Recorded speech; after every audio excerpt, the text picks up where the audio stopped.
Ecclesiastes chapter 12 and verse 1. Remember now thy Creator in the days of thy youth, while the evil days come not, nor the years draw nigh, when thou shalt say, I have no pleasure in them. While the sun, or the light, or the moon, or the stars be not darkened, nor the clouds return after the rain.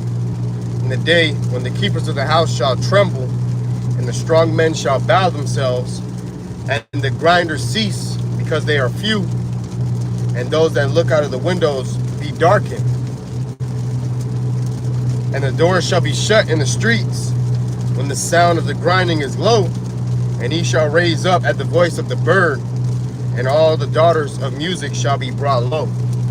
Barakatha Yahweh, Barakatha Yahushai. Barakatha Yahweh, Barakatha Yahushai. Barakatha Yahweh, Barakatha Yahushai. Barakatha Yahweh, Barakatha Yahushai. Bless you, Yahweh, bless you, Yahushai. All praises, honor, and glory to Yahweh, Baal Shem, Yahushai, Baal Shem HaKadosh. All right, call Halayim La, Allahayanawa, Abanawa, Yahweh, Baal Shem Yahushai, Baal Shem HaKadosh. All right, double honors to the apostles and other emotional well, peace and blessings to the elect of the nation of Israel. Okay, back at it again with another lesson through the spirit of power, Yahweh Shemel Shai. One of those lessons edifying.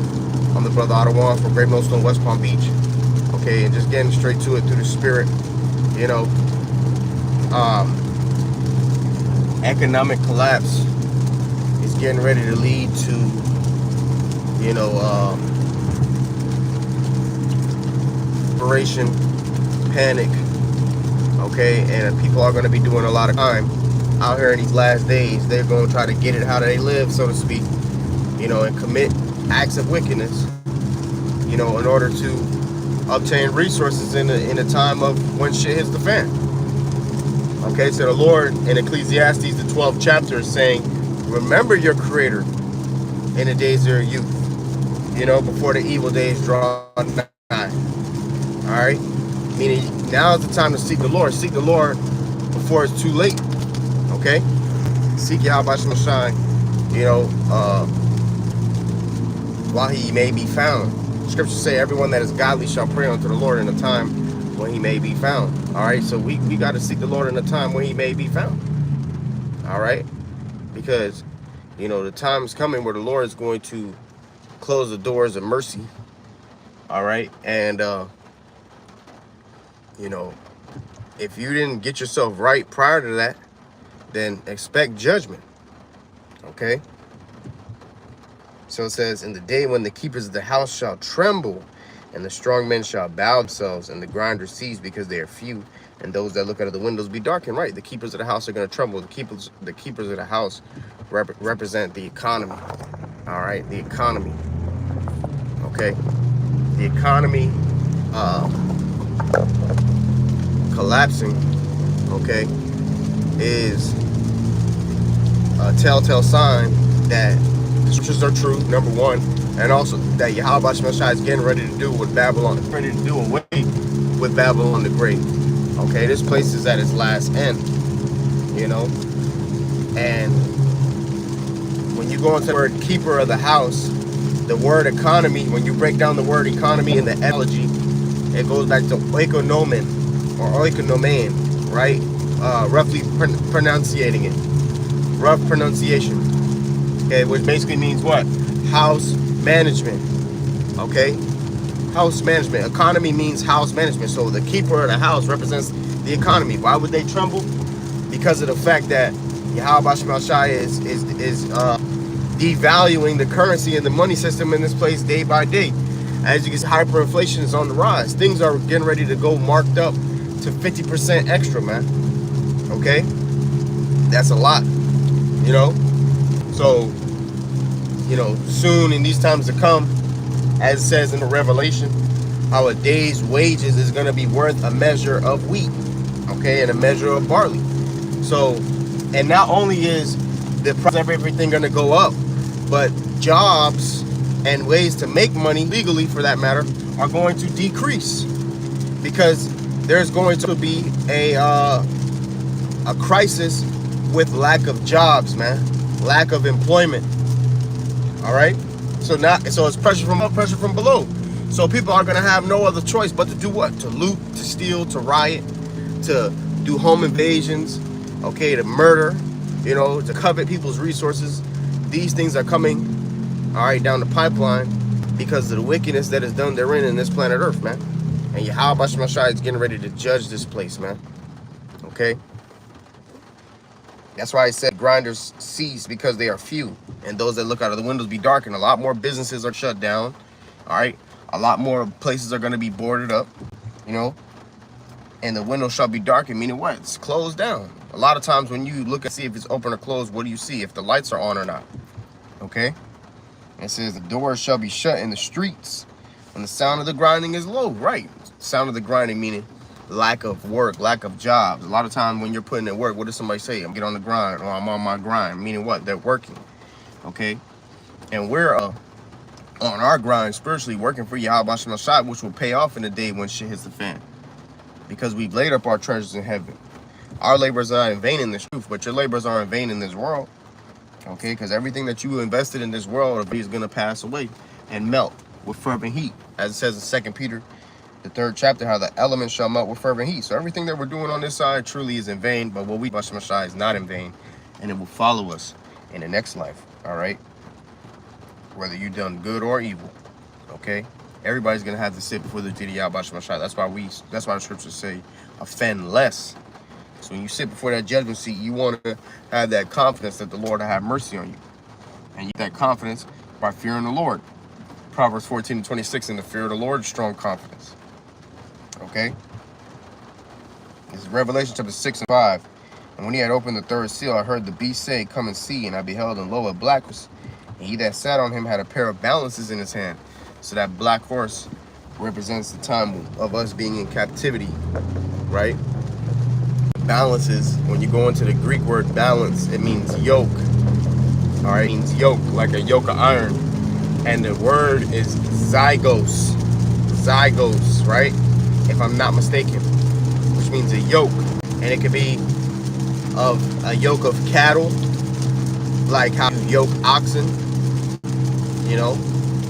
But when you go deeper into it, it's really talking about us being in captivity because we had yokes of iron about our necks. Okay. Verse 6. And I heard a voice in the midst of the 4 beasts say, a measure of wheat for a penny, and 3 measures of barley for a penny, and see thou hurt not in the wine. So the measure of wheat for a penny, a measure of barley for a penny. That right there is letting you know that a penny goes back into the denarii, right? If I'm pronouncing it correctly, which means basically, a wage. So one trip to the grocery store is going to be worth 1 day's worth of work.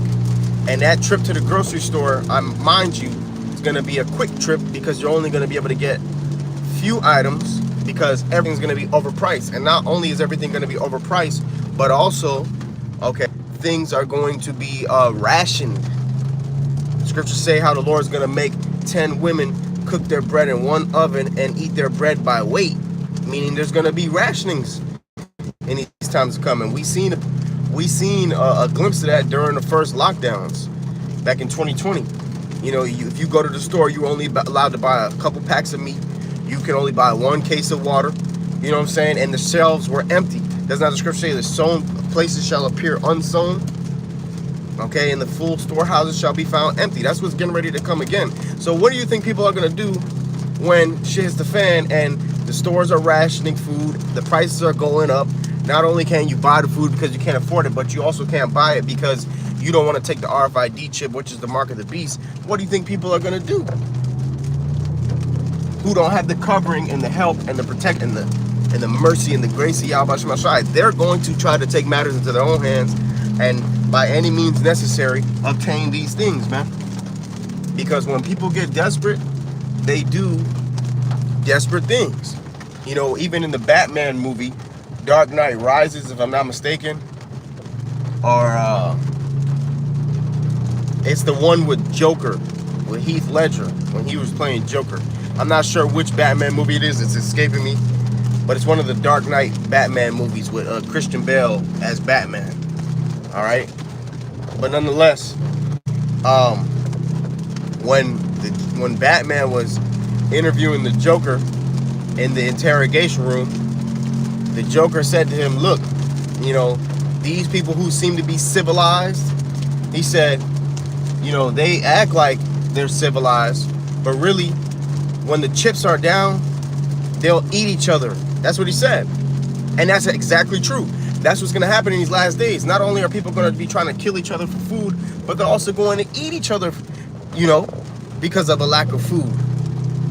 And you're not going to be able to trust anybody these days, save the members of the elect. Everyone you meet, you're going to have to scrutinize, second guess, and really keep your distance till proven otherwise, because people are going to be doing whatever they need to do in order to get by. It's going to be like the purge out here, bro. Okay?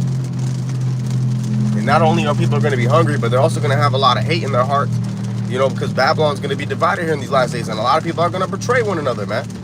Scriptures say the love of many shall wax cold. And this is all going to stem from the judgment of Yahweh Shemashai because of the wickedness of this place, man. Okay? But it says, hurt not the oil or the wine. Meaning what? These scriptures, man, these scriptures can't be bargained. These scriptures are honorable, man. This wisdom, knowledge of Yahweh Shemashai, is always going to be on point. Hurt not the oil and the wine.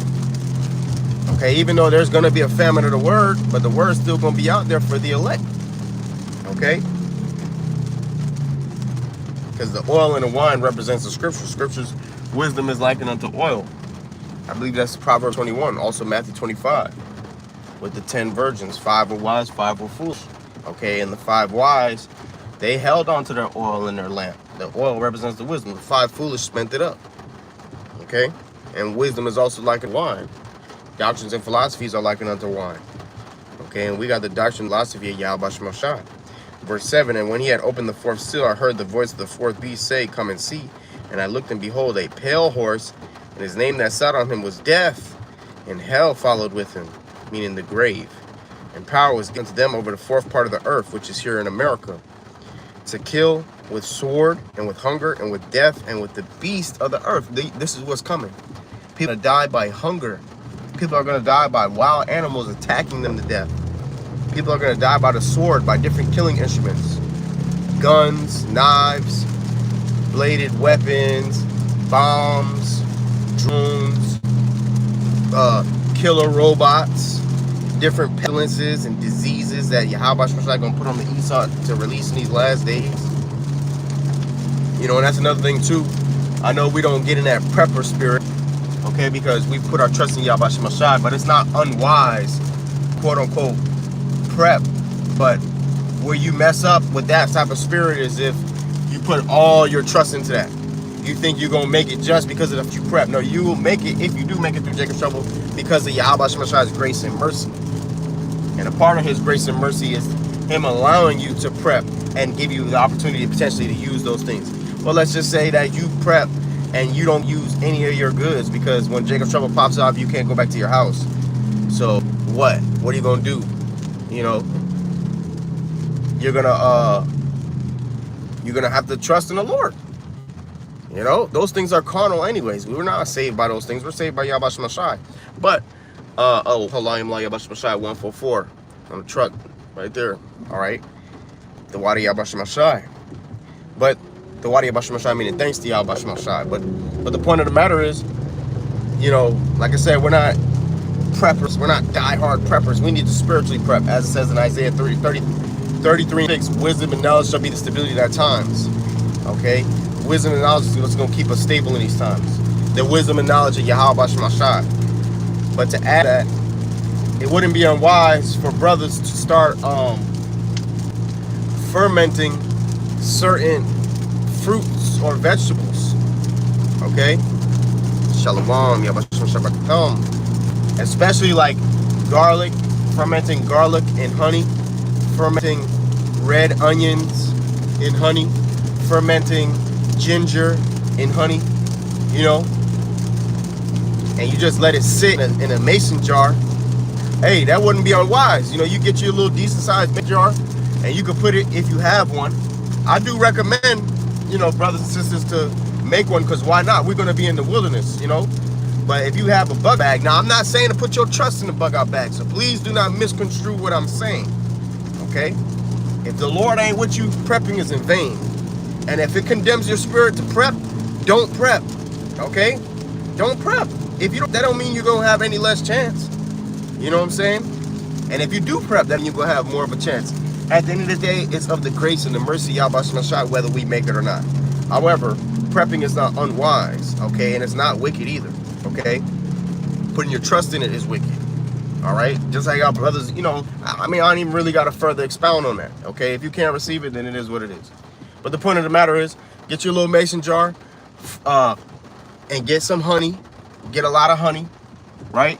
And get some different vegetables and stuff like that. Ferment so that you can have a form of a medicine when you're out and about, because Esau is bringing him more pestilence. He's spraying more. He's putting shit in the air. The food ain't fucking safe. Okay, so it's like, you know, we have to try to combat this shit.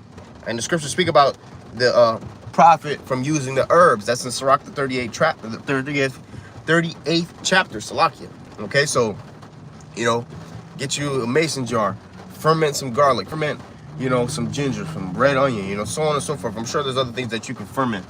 And all you do, it's an easy process. All you do is get the jar, get like a cup full, like if you were to ferment garlic, right? You get a cup in garlic cloves, like get a weight of a cup in garlic cloves. So you get the garlic cloves and you chop them up, but you don't chop them up too fine. You just chop them up enough the juices can leak out, right? I mean, I'm sure it wouldn't hurt to chop them up fine if you really wanted, but you know, the process that I did it, I didn't smash them up too fine. I just smashed them enough. And then I got enough of chopped up garlic cloves to fill up a cup, like a measuring cup, 1 cup. Okay, that's the amount that you need, 1 cup. I'm sure you can do less, but from the article that I seen, it told me to do 1 cup, and then you douse it in honey. All right, the goal is to be able to, whatever amount of, yeah, I'm sure you can put more, I'm sure you can put less, but whatever amount that you put, you want to do double of that in honey. Basically like a 2-to-1 ratio. So for every 1 cup of garlic, you'll have, you know, two things of honey per se. Okay, if I'm not mistaken, if I remember correctly, if I'm incorrect, Bible Kashab, forgive me.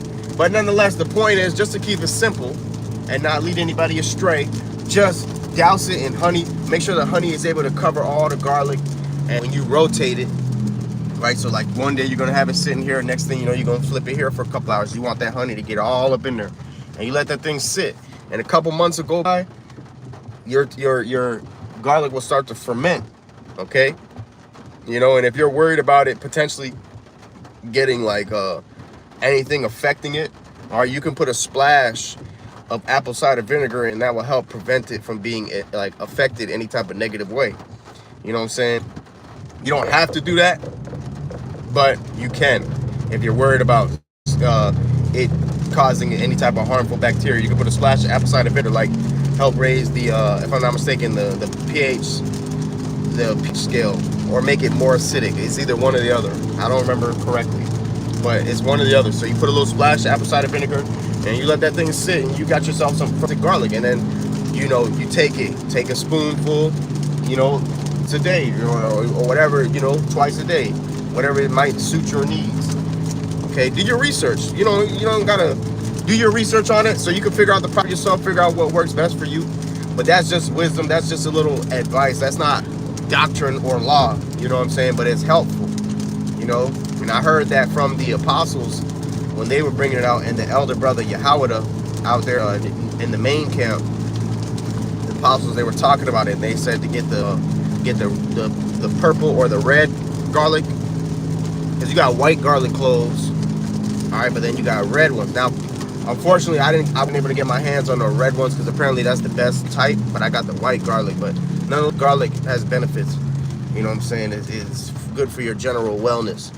And you know, if you didn't really want to do the fermented garlic, even though honey is good for you too, you can eat a garlic clove a day, you know what I'm saying? you could do that too. But the fermented garlic it's got a further span of benefits, because not only do you get the benefits of the garlic, but you also get the benefits of the honey. Honey is also very healthy for you. Okay. But these are just things to start to consider. All right. Shalom, shalom, shalom. These are things to start to consider. And I also want to say the water recently to a brother and a sister who came together to get me a new garment.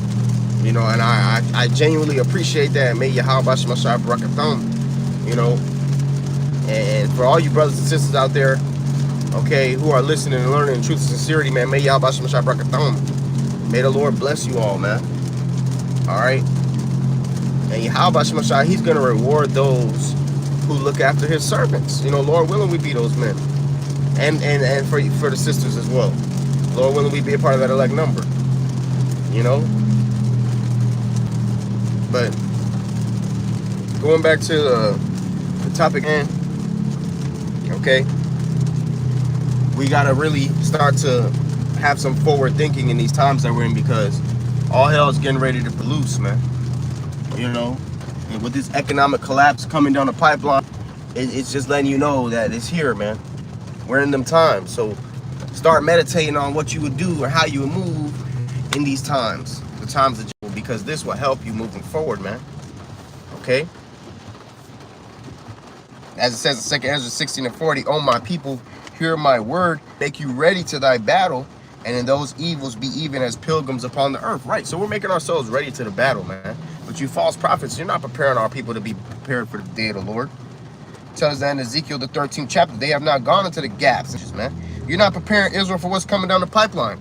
Telling Israel false doctrine, telling Israel that the mark of the beast is not the RFID chip, telling Israel things that's not going to be helpful and conducive to them in these times to come, because the spirit of Yahushua is the spirit of prophecy, and a lot of they're not prophesying of what's getting ready to come. Yeah, they might say the Lord is going to destroy America. Yeah, they might say the kingdom is coming, which is absolutely true. But they're not warning our people of the immediacies that they need to be watching out for. Of course, you should want the kingdom to come. Of course, you want the Lord to destroy America. But there are prophecies that are important, that are right under our noses, like the RFID CHIP, man. That being the market of the word. Okay, the famine of food, the famine of water, the famine, these different resources, if you will. Okay, not only is these things coming, but persecution is coming too. Are you going to let your congregation know that going to be persecuted soon to come? Esau's going to try to roll on us, But no, they're not telling their congregation that. They're stressing about things that aren't necessarily weighty. Okay, and it's good to teach Yasharallah the milk, but at the same time, we need to get into them prophecies, man. Okay, got to get into them prophecies so Jake knows. You know what I mean? Yeah, Jake might know they're Israelite, but do they know that Jacob's trouble is coming? Know that, famine is coming? Okay? And that says it out of the Bible? These things are important to know, because let's just say you were in a position of a babe, a new member in this truth. And I ain't saying I've been in the truth for a long time, but nonetheless, let's say you didn't know about Israel. You find out about Israel. You find out you're an Israelite. You find out about the name of the Lord. You figure out what you're supposed to do for the Lord, keep the commandments, be brotherly, so on and so forth, right? Have faith in Yahshua, learn to be merciful, okay? Learn to fear the Lord, right? All that is great. But you should also seek to know what's going to happen in the near future in this land where I'm in captivity. Like Jacob's trouble, like famine, persecution, martial law, FEMA camps, so on and so forth, man. Okay, the flock deserves to know that. But you see, you false prophets are not preparing the people, and that's why Yahweh Shemashai is going to have blood on your hands. You're going to have blood on your hands, and Yahweh Shemashai is going to judge you because you're not giving Israel a true warning. Okay, you're not really warning Israel for what's to come down the pipeline. Because you think this thing is all about views, the number of your congregation. All right. Getting married and traveling. No, man. We're not in a time of all of that. We're not in a time of mirth. The scriptures say a sword is sharpened. Shall we then make mirth, man? Ezekiel 13:5, or really verse 4, okay? What does it say? It says that Israel prophets are like foxes. Foxes are slick and cunning, man. Verse 5, they didn't go up into the gaps and into the hedges, man, to prepare the people for the day of the Lord, or the day of battle. Second, Ezekiel 13:5, ye have not gone up into the gaps, neither made up the hedge, meaning a form of protection, for the house of Israel to stand in the battle in the day of the Lord. Right. How you going to send our people off to the battlefield with no armor, no weapons? You know, you're leaving them out there at a disadvantage, okay? And we are war. It's a spiritual war, soon to be physical, okay? So how do you prepare for this war? You got to get girded up with this truth.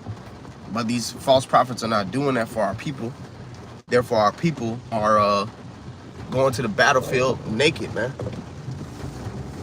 and don't even know who their enemy really is, because you false prophets are really teaching them that.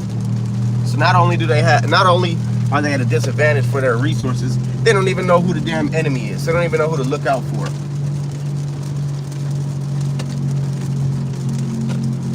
Okay? Because not only is Esau, Edom, our enemy and the heathen, but so are 2/3 of our own freaking people, man. You know? We got a lot of Jake out there that be in that spirit of trying to say the 2/3. You ain't gonna say the 2/3 on this side, man. Them niggas gonna die. Okay? They're gonna die, bro. And the more that you grow in the truth is the more you realize why they need to. They're a cancer to the earth, just like Esau is, man. Okay? But they're gonna come back in the kingdom. We're gonna see them again. They're gonna, you know, Lord willing, we be a part of the elect number. Okay, but nonetheless, Jake gonna come back. All right, but right now they gotta go, man. They gotta go. You know, this isn't an all-inclusive doctrine. We're not out here to reach a mass number of people. We're out here to reach the elect, and that's all we care about. We're the Lord's fishermen. Lord willing, we be turned to hunters, man. The scriptures say how the kingdom of heaven is like to a net. You draw the good in, you cast the bad away. You're going to have all, like the apostles say, you're going to have all types of spirits coming to this truth. Some of the most wicked niggas you ever met in your life, and some of the most righteous men you ever met in your life. Okay? And Yahushua, he's going to sever the sheep from the goats, man. The elect represent the sheep, the goats represent the wicked. Okay? But going back to 2 Ezra 6:40, O my people, hear my word, make you ready to thy battle, and in the evils, meaning those bad times, we're coming into some evil times through the times of Jacob's trouble, be even as pilgrims upon the earth. So we're going to be pilgrims. We're not going to be able to be posted up in the crib, chilling in bed, watching Netflix, watching HBO Max, watching Amazon Prime, watching Hulu, watching goddamn Disney Plus, you know, you know, we ain't going to be able to be chilling like that in Babylon no more. We're going to be on the move. So, nothing, it's not wicked, okay? And it is profitable to start getting in shape. Start getting in shape, because, hey, Jacob's trouble, you're gonna have to do a lot of activity. You're gonna have to do a lot of exercise, man. Okay? And now for brothers or sisters who may not be in a predicament to be able to do these things, okay? That's why, first and foremost, we put our trust in the Lord. Just because you can't necessarily exercise for whatever reason it may be, you know, hey, trust in the Lord, okay? I'm just saying these things are profitable, you know, but it's not a make or break. It's not going to make or break your salvation just because you don't do push-ups every day, just because you don't go on a walk every day. It's not going to make or break your salvation, but it is profitable, though. As the scripture say, body exercise profiteth little, but righteousness is profitable unto all things, man. Okay, so righteousness is first and foremost. If you do the bodily exercise, do the righteousness, then you got the cart before the horse, man. Okay? And at the end of the day, it ain't nothing for the Lord to turn us up. You know, you could be the most out of shape brother, but in that day, the Lord can make you move like King David, man. That's the power of Yahweh Shema. That's why we don't put our trust in the flesh. As scriptures say, the Lord does not delight in the legs of a man.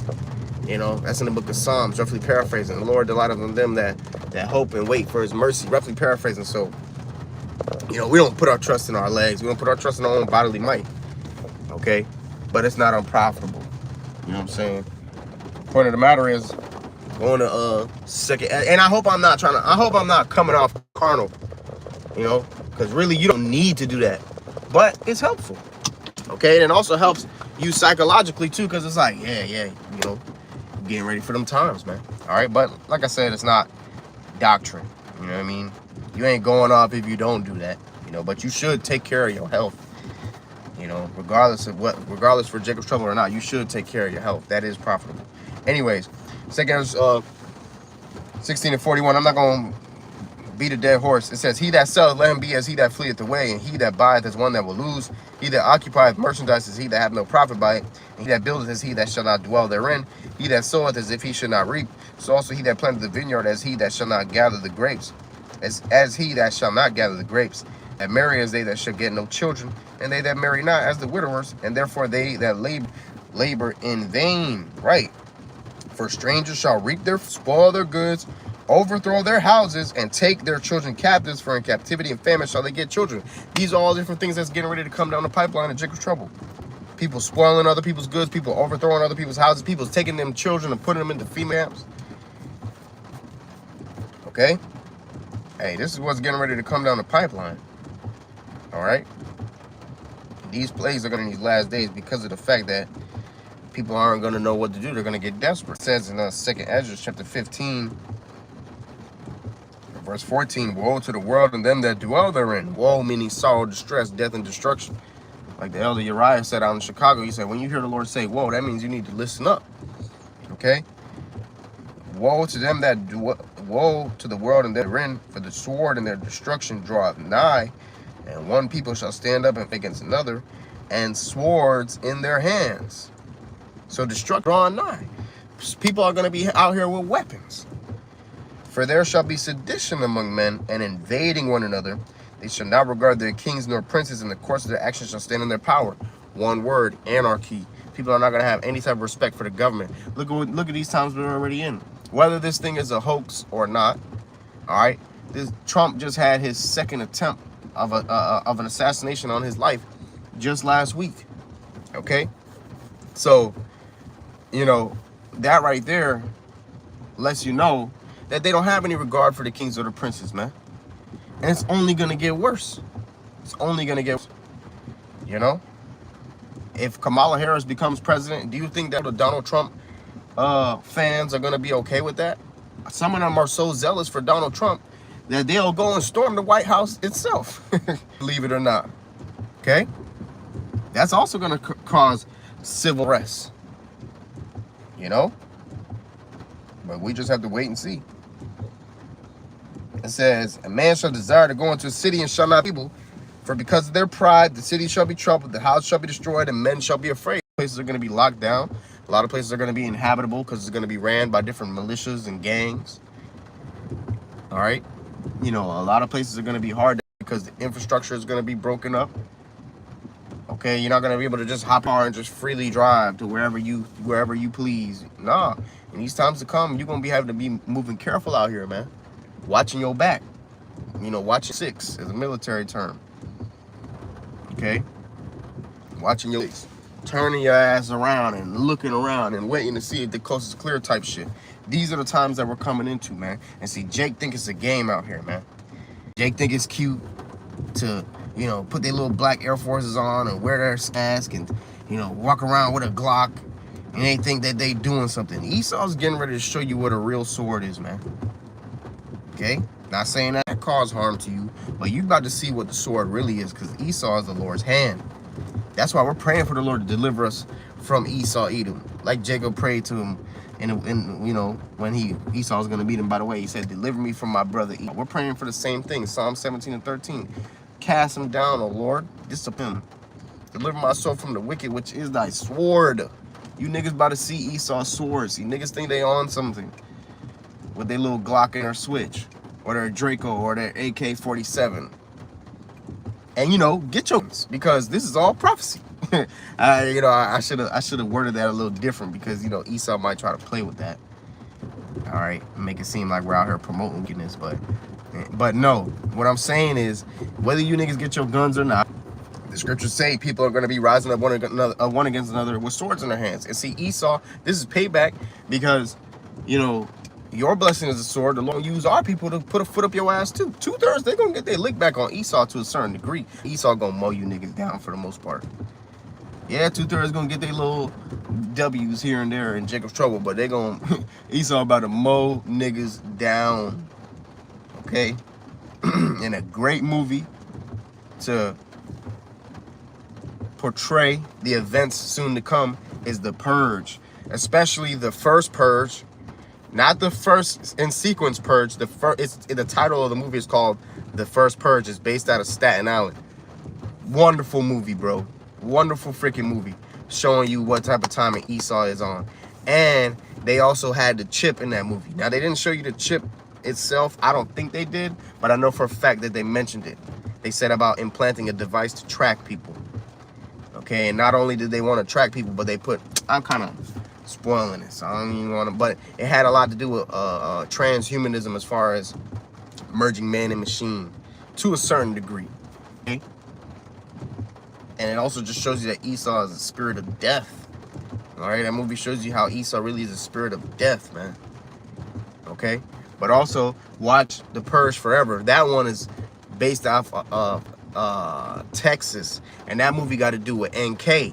That's why The Purge Forever, because it touches on the NK aspect of Jacob's trouble. And then the first Purge touches on the SK aspect of Jacob's trouble. Even though you got some angst in there with them. And vice versa. You know what I mean? So it's showing you that trouble is meant for the house of Judah and the house of Israel. 2/3 of our people are going to have to suffer in Jacob's trouble. The elect are going to be taken care of. But 2/3, they're going to get it in the worst way. You know? And there's nothing they can do to prepare themselves for these times. No matter how many guns you got, no matter how many candidates, how many bug-out bags you got, how much fermented garlic you got, how much wet wipes, you know what I'm saying? Whatever. You know, your boots, your gun, you know. Nothing's going to be able to save you in these times, save you out by Shemashah. Besides the Lord, there is no Savior, as the scriptures say. Okay? Verse 2 15 and 19. I'm probably close out with this because I feel like I've been rambling. It says, a man shall have no pity upon his neighbor, but Lord willing. 2 15 and 19. A man shall have no pity upon his neighbor, but shall destroy the house with the sword and spoil their goods because of the lack of bread and for great tribulation. So when these times come, people are not going to be about if you grew up with them, if they're your brother, your sister, your mother, your father. I'm not saying this is everybody's case, but for the most part, a lot of people are going to be betrayed by people very close to them. People who know that you got resources. People who know you got medicine in your... All right? People who know that you have canned goods stored up. People who you know that might have money. Right? So on and so forth, man. People are going to get desperate out here. And not only are you going to have to worry about motherfuckers you know, but motherfuckers you don't know. Okay? Just to paint the picture, it's going to be one big-ass free-for-all. And the only people who are going to be trusted in those times are the elect. Everyone else, F them. You know? Don't help them niggas. How to do nothing.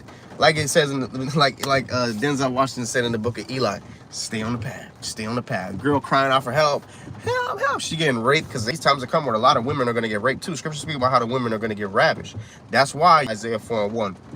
Because women are going to humble themselves and they're going to know that, hey, you know, we all need to share this one man. Because a woman rather share one good man in comparison to being with a weak man.